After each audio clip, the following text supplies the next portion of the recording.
L'outil Google Classroom est une brique principale dans la plateforme d'enseignement à distance G Suite for Education. Elle permet de digitaliser et d'organiser toutes les interactions qui se font en classe entre l'enseignant et l'étudiant. Pour y accéder, il suffit de cliquer sur les 9 carreaux en haut à droite de votre boîte de messagerie, puis sélectionner Classroom. Vous allez trouver l'ensemble des classrooms qui vous ont été affectés.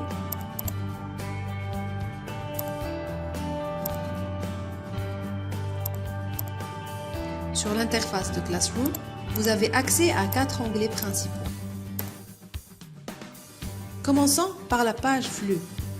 La page flux permet d'afficher les différentes publications de l'enseignant, qui peut être un support de cours, un devoir ou tout simplement une question. Elle donne la possibilité aux enseignants et aux étudiants de poster des questions, d'ajouter des commentaires ou des réponses, où il est possible de joindre des images, des fichiers ou même des vidéos ou tout à la publication. Toutes les interactions qui se font en classe sont récapitulées sur cette page.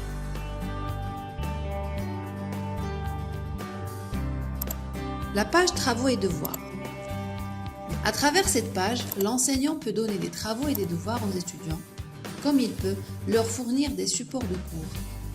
En cliquant sur le bouton Créer, l'enseignant peut fournir une documentation ou un support de cours. Il doit saisir le titre et la description, puis joindre le fichier en question à partir du Drive ou à partir de son ordinateur.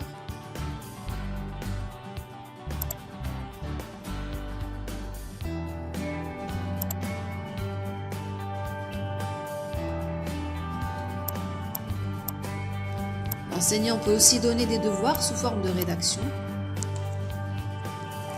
Après l'ajout du titre et de la description, il ajoute le document en question, à partir de son Drive ou à partir de son ordinateur.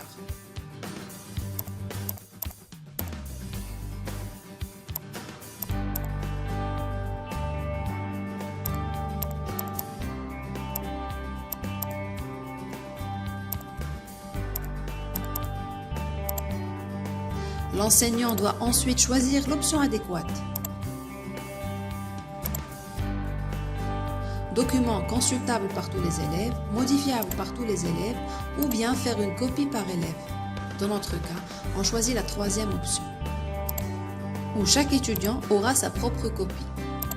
On spécifie ensuite la date limite, les points, avant de publier le devoir en cliquant sur Publier.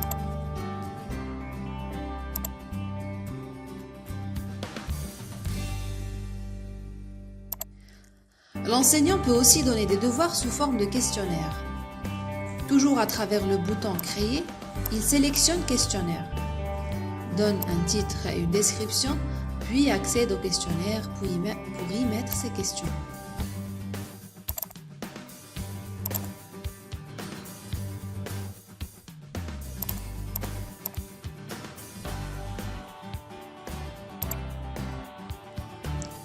L'enseignant met la question, les options de réponse,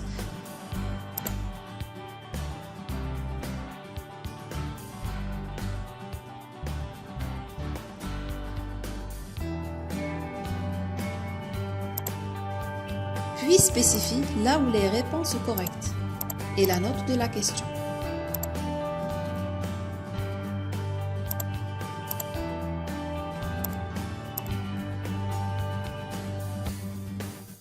Ajoute ensuite la deuxième question à l'aide du bouton plus à côté de la première question. Il est à noter aussi qu'il faut toujours spécifier la nature de la réponse dans la zone à côté de la question. Ça peut être une réponse courte, comme le nom et le prénom par exemple, comme ça peut être un paragraphe ou une liste déroulante, une date, etc.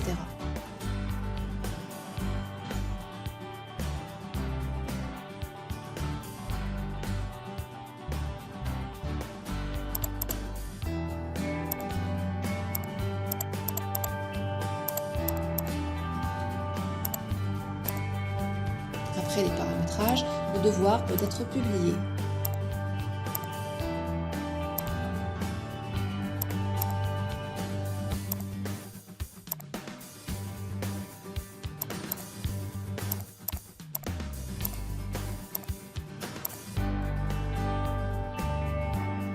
Sur l'interface travaux et devoirs, l'enseignant a la possibilité de réutiliser un poste ou de le modifier, ou même de le supprimer.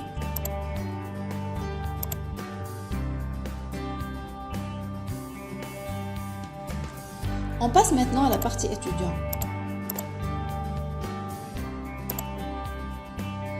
Il trouve sur la page flux ou sur sa boîte de messagerie l'ensemble des devoirs, des travaux, des documents fournis par son enseignant.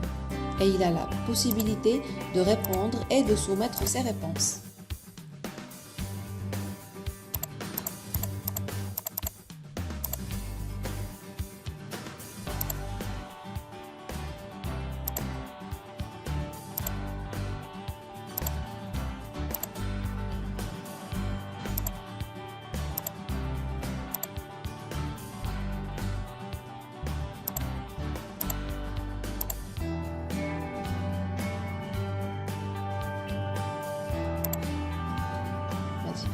L'enseignant reçoit sur l'interface du devoir les soumissions des élèves.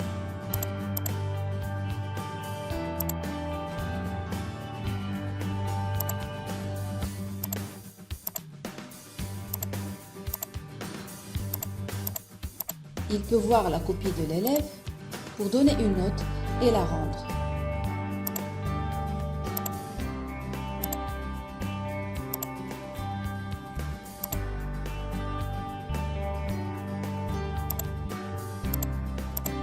Il a également la possibilité de laisser un commentaire privé à l'élève en question.